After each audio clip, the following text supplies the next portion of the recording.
Hello जी, good morning. तो स्वागत है आप સૌનું એક નવા વિડીયોમાં। અત્યારે હું ગુજરાત રાજ્યના વડોદરા જિલ્લામાં છું અને હું હમણાં આવ્યો છું પાવાગઢ વિઝિટ કરવા માટે। આમ તો આપણો પાવાગઢનો વિડીયો પહેલાં પણ તમે જોયા છે કે આપણી ચેનલ ઉપર અપલોડ કરેલો છે, બટ એ સમયે શું થયું હતું ને કે અમુક પોઈન્ટ જે હતા જે મારે જોવા હતા, તમને બતાવવા હતા, બટ રહી ગયા હતા। તો એના માટે અમે વિચાર્યું કે મોન્સૂનનો સમય સૌથી બેસ્ટ રહેશે, કેમ કે મોન્સૂનમાં પાવાગઢ, જાંબુઘોડા એ એરિયો તમે જ્યારે વિઝિટ કરો ને તો તમને ખૂબ મજા આવે એવો હોય છે। તો અત્યારે જે મોર્નિંગના સમયમાં અમે લગભગ 10 વાગ્યા છે અને આજના જે વિડીયોની શરૂઆત કરી છે એ અમે કરી છે 7 કમાન 7 આર્ચીસથી। તો જો કંઈક આ રીતે 7 કમાન છે। આ ફર્સ્ટ, અહીંયા સેકન્ડ, થર્ડ, ફોર્થ, ફિફ્થ, આગળ છે 6 અને 7। આ રીતે અહીં આગળ 7 કમાન છે। તો અત્યારે 7 કમાન વિઝિટ કર્યા પછી આપણે લોકો 7 મંજિલ વિઝિટ કરવા માટે આવ્યા છે અને તમે જ્યારે મેઇન રસ્તા ઉપર આવો તો ગેટ નંબર 4 છે, અહીંયા ત્યાંથી ઉપર આવવાનું। અને અહીંયા આગળ સૌથી વધારે દિલચસ્પ મને લાગ્યું કે આ રસ્તો અને આજુબાજુ એની જો તમે જોશો ને તો ઊંચી ઊંચી દિવાલો છે। હવે આ રસ્તાને જોતાં મને એવું લાગી રહ્યું છે કે પહેલાંના સમયમાં આ મેઇન રસ્તો હશે જે અહીંયા આગળ કિલ્લો હતો એ કિલ્લાની અંદર જવા માટે। અને બીજું કે અહીંયા આગળ એન્ટ્રી માટે આગળ એક ગેટ છે જે બહુ જ સુંદર એવો ગેટ છે। તમારે લગભગ 50થી વધારે પગથિયાં છે જે ચડીને અહીંયા આગળ ઉપર આવવાનું। અને આગળ તમે જોશો તો એક ખૂબસૂરત તમને ગેટ જોવા મળશે અને એની નકાશીને તમે જોશો ને તો બહુ જ જોરદાર છે। થોડો પથ્થરથી બનાવવામાં આવેલો છે અને અહીંયાથી અંદર જઈ અને આગળ જઈશું તો 7 મંજિલ કરીને ઇમારત છે। હાલાંકि હમણાં 7 મંજિલ હવે નથી રહી, 3 કે 4 મંજિલ છે અને એ પણ ખંડેર હાલતમાં છે। અને એની આગળ જઈએ તો પછી આગળ વિશ્વામિત્રી નદીનું ઉદ્ગમ સ્થાન છે। તો કંઈક આ રીતે મેઇન ગેટ છે અને ખૂબ જ સુંદર એવો આ ગેટ તમે જોઈ શકો છો। એનું જે બાંધકામ છે એ સમયમાં જ્યારે કરવામાં આવ્યું હશે, તમે જુઓ કે કેટલું પથ્થરથી એનું બાંધકામ કરવામાં આવ્યું છે અને જે દિવાલો છે એ તમે જુઓ કેટલી ઊંચી ઊંચી દિવાલો છે, ખૂબ સુંદર લાગી રહ્યું છે। અને આવા છે ને પાવાગઢમાં લગભગ 7 કે 8 એવા ગેટ છે, મને બહુ આઈડિયા નથી, બટ 7 થી 8 જેટલા ગેટ તો છે જ। અહીંયાથી પાવાગઢ કિલ્લાની ઉપર જવા માટેનો રસ્તો છે અને જે નજારો છે એ ખૂબ જ નયનરમ્ય લાગી રહ્યો છે।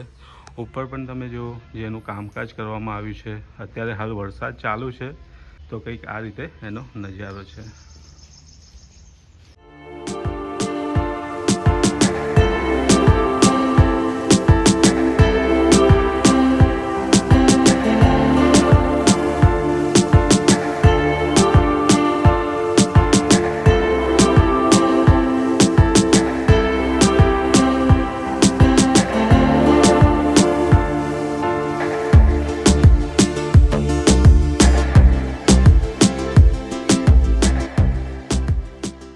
અત્યારે હું જે જગ્યા ઉપર આવીને ઊભો છું ને તો એવું કહેવાય છે કે જ્યારે 1484માં મોહમ્મદ બેગડાએ જ્યારે આ ગઢ ઉપર જ્યારે વિજય મેળવી લીધી હતી અને ત્યારબાદ અહીંયા આગળ સિક્કા બનાવવા માટે અહીંયા આગળ એક તમે ફેક્ટરી કહી શકો કે ગમે તે એ રીતનું અહીંયા આગળ બનાવ્યું હતું। તો સિક્કા બનાવવા માટેનું અને સ્ટોર કરવા માટેનું અહીંયા આગળ સ્ટોરેજ પણ રાખેલું હતું। અત્યારે અંદર ખૂબ જ અંધારું છે એટલે અંદરનું તો નથી બતાવી શકતો, બટ તમે બહારથી આ જગ્યાને વિઝિટ કરી શકો છો। અને બીજું કે અત્યારે તમે જોઈ શકો છો કે વરસાદ પણ ખૂબ જ ચાલુ થઈ ગયો છે અને જો હવામાં તમે અહીંયા આગળ આવો છો પાવાગઢ વિઝિટ કરવા માટે તો જે જર્ની છે તમારી એમાં 4 ચાંદ લાગી જશે।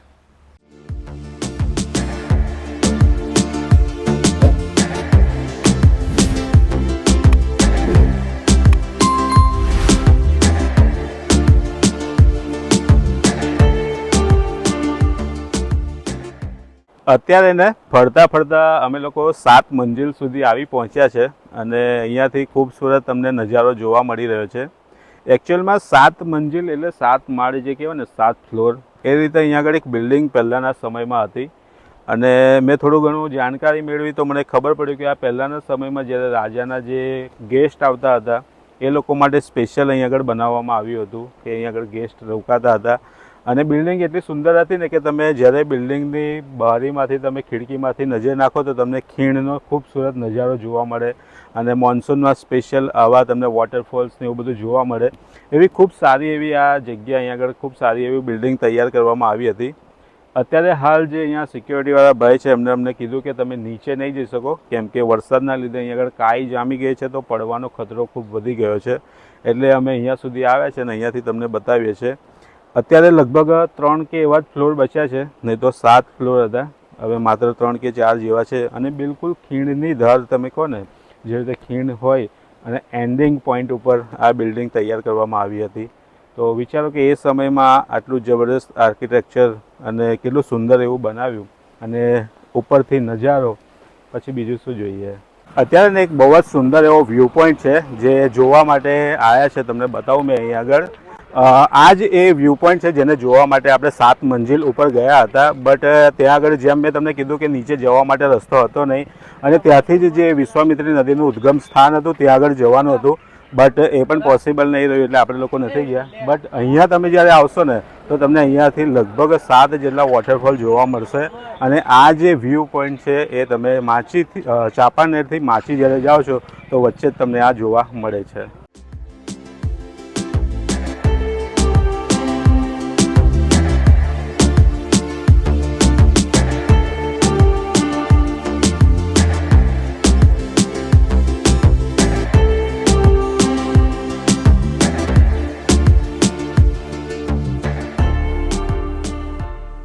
માચીથી ચાંપાનેર અમે લોકો નીચે આવ્યા અને નીચે જ્યારે આવ્યા ને તો તડકો હતો, ઉપર વાદળ હતા, તો અમને લાગ્યું કે ચાલો સરસ મજા આવશે. બટ જેવું નીચે આવ્યા ને અને અમે લોકોએ જોયું તો 2 મિનિટમાં ફૂલ વરસાદ ચાલુ થઈ ગયો. 2 મિનિટમાં તો એટલો અહીં આગળ વરસાદ ચાલુ થઈ ગયો કે અમે અડધો કલાક સુધી પછી અહીં આગળ ઊભા થયા. અત્યારે હેલિકલ વાવ વિઝિટ કરવા માટે આવ્યા છે અને આ અહીંયાનું કેમ્પસ છે, એની બિલકુલ વચ્ચે એક કોમન પ્લોટ છે અને ત્યાં આગળ આ હેલિકલ વાવ છે. ASIના અંડર આ આવે છે. અહીં આગળ એક સિક્યોરિટીમાં ભાઈ મૂકેલા છે, તો તમે અહીં આગળ આવી શકો. ફોટોઝ વિડીયોઝ માટે કોઈ રિસ્ટ્રિક્શન છે નહીં, તમે આવી અને ફોટોઝ વિડીયોઝ લઈ શકો છો. ખૂબ સારી એવી જગ્યા છે. જો વાવની વાત કરવામાં આવે ને તો એવું કહેવામાં આવે છે કે 16મી શતાબ્દીમાં આને બનાવવામાં આવી હતી અને ઘણી ઊંડી છે, ગોળ રાઉન્ડ શેપમાં છે અને સર્પા આકારમાં એની સીડી છે. એટલે પહેલાંના સમયમાં જે પાણી માટે આનો યુઝ કરવામાં આવતો હતો, હાલ અત્યારે પણ તમે જોઈ શકો છો ઘણું બધું પાણી અંદર તમને જોવા મળશે અને ઘણી ઊંડી છે. તો પહેલાં કેવું વોટર રિઝર્વ માટે આવું વાવ બનાવવામાં આવતી હતી, તળાવ બનાવવામાં આવતા હતા. અત્યારે તો શું છે કે તમે ઘરમાં નળ ચાલુ કરો એટલે પાણી આવી જાય, બટ પહેલાં એવું હતું નહીં. પહેલાં આવું વાવ હતું, તળાવ હતા અને એ રીતે પાણીનો યુઝ અહીંયાથી લઈ જઈને કરવામાં આવતો હતો. તો 16મી શતાબ્દી છે એટલે એના પરથી આપણે કહી શકીએ કે આ જે વાવ છે એ મુગલ વખતે તૈયાર થઈ હશે. હવે અહીંયા પહેલાં ચાવડા વંશજ હતા અને ત્યાર પછી લગભગ 1484માં અહીંયા આગળ મુગલ સામ્રાજ્ય થઈ ગયું હતું. એવું કહેવાય છે કે જે મુહમ્મદ બેગડો અહીંયા આગળ અમદાવાદથી આવે છે અને લગભગ એને જે પાવાગઢનો કિલ્લો છે જે માચી, એ કિલ્લાને અહીંયા આગળ કિલ્લા સુધી પહોંચવામાં લગભગ 20 મહિનાની ઘેરાબંધી કરવામાં આવી હતી. ત્યાર પછી એ કિલ્લાને જીતે છે અને ઘણા બધા અહીંયા આગળ ફેરફાર કરે છે. એવું પણ કહેવાય છે કે જે ગુજરાતની જે રાજધાની છે એ પહેલાં અહીંયા આગળ ચાંપાનેરમાં લાવવામાં આવી હતી અને થોડા સમય પછી ચેન્જ કરીને પાછી અમદાવાદ લઈ જવામાં આવી હતી. તો અહીંયા આગળ તમને જ્યારે પાવાગઢમાં આવશો તો ઘણું બધું જોવા મળશે અને જે પણ વસ્તુઓ છે, જે પણ અહીંયા આગળ મોન્યુમેન્ટ છે, એ બધા અહીંયા આગળ મોન્યુમેન્ટ તમને આવા ખૂબ સુંદર એવા જોવા મળશે.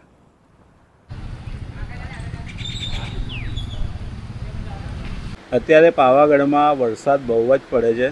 અમે લોકો હેલિકેલ વાવ વિઝિટ કરવા માટે ગયા ને તો એટલો વરસાદ હતો, અડધો કલાક ઊભા થઈ રહ્યા. એ પહેલાં અમે લોકો અહીંયા રેસ્ટોરન્ટમાં કહીને ગયા હતા કે અમે લોકો 15 મિનિટમાં આવીએ છીએ, બટ આવતા લગભગ અમને આગળ 45 મિનિટ થઈ ગઈ.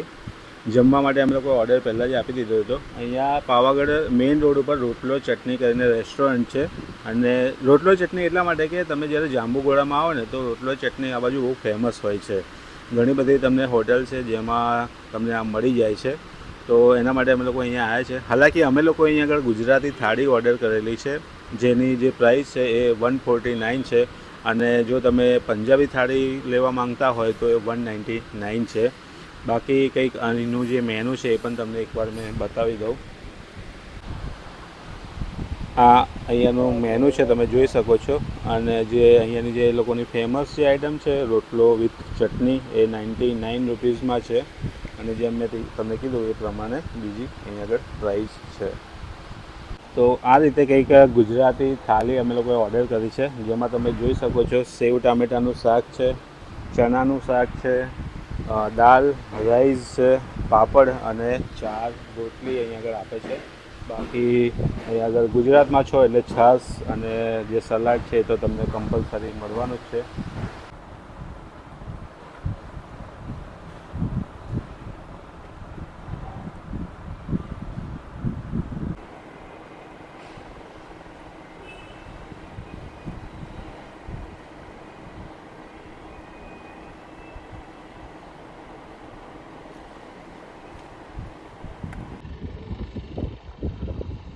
અત્યારે વડા તલાવ આગળ ઊભા છે અને અહીંયાથી આ એક ખૂબસૂરત એવો નજારો જોઈ રહ્યા છે.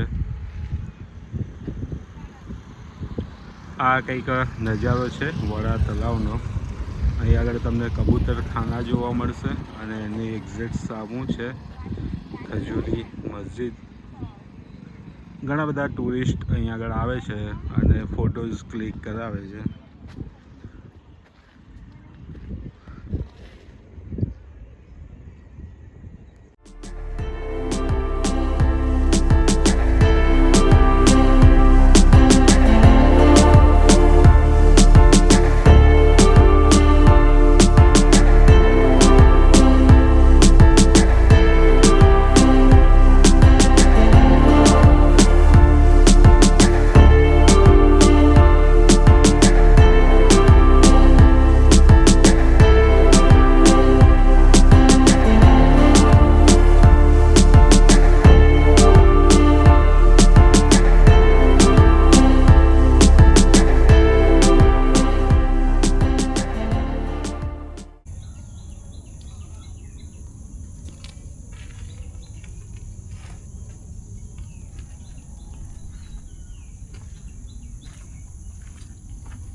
અત્યારે લગભગ બપોરના 3 વાગ્યા છે અને અમે લોકોએ ત્યાં અમારો લંચ પતાવ્યો અને લંચ પતાવીને પછી હાલ અત્યારે હું જે એક મિનાર જે મસ્જિદ છે એ વિઝિટ કરવા માટે આવ્યો છું. હેલિકેલ વાવ છે એનાથી થોડુંક આગળ આવવાનું અને મેઇન રોડ ઉપર તમને આ એક મિનારનું જે બોર્ડ છે જોવા મળશે. અને કંઈક આ રીતે તમે જોઈ શકો છો મારી પાછળ છે એક મિનારની આ મસ્જિદ. કંઈક આ રીતે છે. અત્યારે કંઈ વરસાદ હમણાં બંધ રહ્યો છે, બાકી આજે વરસાદ ખૂબ જ પડ્યો. વરસાદમાં ને વિડીયો કેવું છે કે વરસાદમાં તમને ખૂબ મજા આવે, બટ જે વિડીયો બનાવવાનું ને એમાં બહુ ડિફિકલ્ટી આવે, કેમ કે બધું સાચવવાનું, કેમેરો સાચવવાનું, મોબાઈલ સાચવવાનું, કપડાં પલળી જાય છે, તો થોડી ડિફિકલ્ટી વધારે. બાકી વરસાદમાં ફરવાની ને વિડીયો બનાવવાની આમ કેવું મજા તો આવે, સાચવવું બહુ પડે, બસ એટલું જ છે. કંઈક હું હમણાં એક મિનારની જે મસ્જિદ છે ત્યાં આગળ આવીને ઊભો છું અને પહેલાંના સમયમાં ને અહીં આગળથી એવું કહેવાય છે કે અજાન પુકારાતી હતી. અને બીજું કે અહીંયા ઉપર છે ને સીડી છે ઉપર જવા માટે, તો ઉપરથી આનો એ સમયે વોચ ટાવર તરીકે પણ આનો ઉપયોગ થતો હતો એવું કહેવાય છે. હું તમને નજદીકથી બતાવું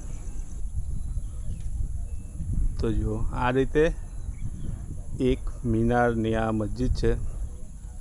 અને મેં છે ને એટલું જોયું છે કે પાવાગઢમાં તમે જ્યારે આવો ને તો અહીં આગળ જેટલા મોન્યુમેન્ટ છે, જેટલી પણ અહીં આગળ સાઇટ છે, જેટલા પોઈન્ટ તમે જે જુઓ ને એ બધા ઇન્ડો ઇસ્લામિક તમને જોવા મળશે. એની જે શૈલી છે જે બનાવવાની એ બધા તમને ઇન્ડો ઇસ્લામિક જોવા મળશે.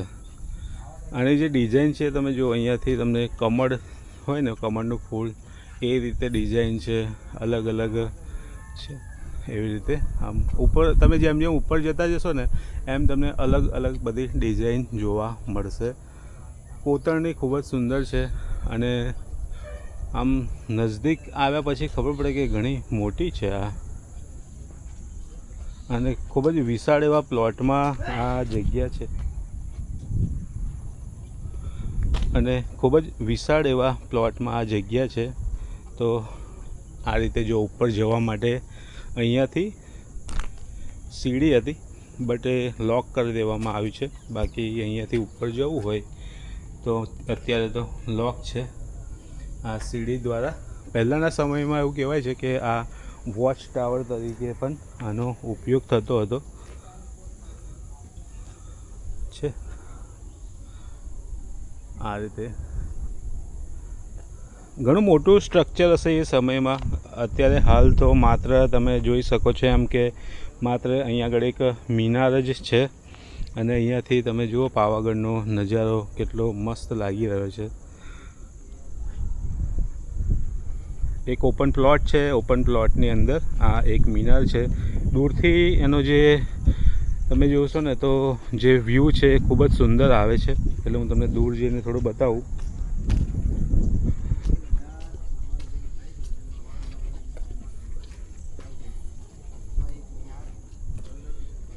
જો આ રીતે તમે જુઓ કે આ બાજુથી જોશો એટલે તમને એક મિનાર દેખાશે, અને એની સાથે તમને અહીં આગળથી જે પાવાગઢનો વ્યૂ છે એ પણ જોવા મળે છે. અને પાવાગઢ ઉપર તો તમે જોશો એટલે થોડી વારે તમને કાળા કાળા વાદળો જોવા મળશે, અને વરસાદમાં તમને ધોધ પણ જે વોટરફોલ છે એ પણ ખૂબ જ જોવા મળશે, જે અહીંયાથી કદાચ તમે જોઈ શકતા હશો. મેં હમણાં અહીંયાથી જોઈ શકું છું, કેમેરામાં તમને દેખાય કે નહીં એ મારે જોવું પડશે હવે, બટ આવો કંઈક અહીંયાનો નજારો છે. તો લગભગ અડધો કલાકથી અમે લોકો અહીંયા આગળ છે, અને અહીંયાથી જે પાવાગઢનો જે નજારો દેખાય છે ને એ ખૂબ જ અદ્ભુત છે. કેમ કે થોડી વારમાં કાળા કાળા વાદળો આવે છે, અને પાછળનો જે નજારો છે ને એ બહુ જ મસ્ત દેખાય છે. તો અમે લોકો અહીંયાથી નેચરને એન્જોય કરતા હતા. ઘડીકમાં મોર ટહુકતો તમને સંભળાય, અલગ અલગ પક્ષીઓના અવાજ સંભળાય, અને સાથે આવો સુંદર નજારો, તો કોને જવાની ઈચ્છા થાય. લગભગ અડધો કલાક અમે લોકો અહીંયા આગળ રોકાયા, અને હવે અહીંયાથી જવાની તૈયારી કરી રહ્યા છે. તો મેં વિચાર્યું કે આપણે આ વિડીયોને અહીંયા સુધી રાખીએ. આ વિડીયોમાં મેં તમને જે 7 કમાન છે એ બતાવી, ત્યાર પછી 7 મંજિલ બતાવી, ત્યાર પછી જે હેલિકેલ વાવ છે એ બતાવી, અલગ અલગ જે ધોધ જે આપણે જોયા, જે વોટરફોલ જોયા, ત્યાર પછી મેં તમને આ એક મિનાર બતાવી. તો ઓવરઓલ જો આખા દિવસની વાત કરવામાં આવે તો મને ખૂબ મજા આવી. અને હા, જે લંચ કરવા માટે અમે લોકો ગયા હતા તો એ પણ ખૂબ જ સારું રહ્યું આજનું અમારું. તો ઓવરઓલ આખા દિવસમાં ખૂબ મજા આવી. આઈ હોપ કે તમને પણ વિડીયોમાં ખૂબ મજા આવી હશે. જો વિડીયો પસંદ આવ્યો હોય તો વિડીયોને લાઇક અને શેર કરવાનું બિલકુલ ના ભૂલતા. અને હા, આ વિડીયોમાં તમને શું સૌથી વધારે પસંદ આવ્યું છે એ પણ કમેન્ટ કરવાનું બિલકુલ ના ભૂલતા. એટલીસ્ટ તમે જો અમારો વિડીયો પસંદ આવે ને તો 2 થી 3 લોકોને મોકલશો ને તો પણ અમારા માટે એ અમારી મહેનત સફળ રહી એવું અમને લાગશે. તો ચાલો હવે આપણે આ વિડીયોને રાખીએ છીએ અહીંયા સુધી. તમને મળીશું એક બીજા વિડીયો સાથે. તો ત્યાં સુધી bye bye, Tata, take care.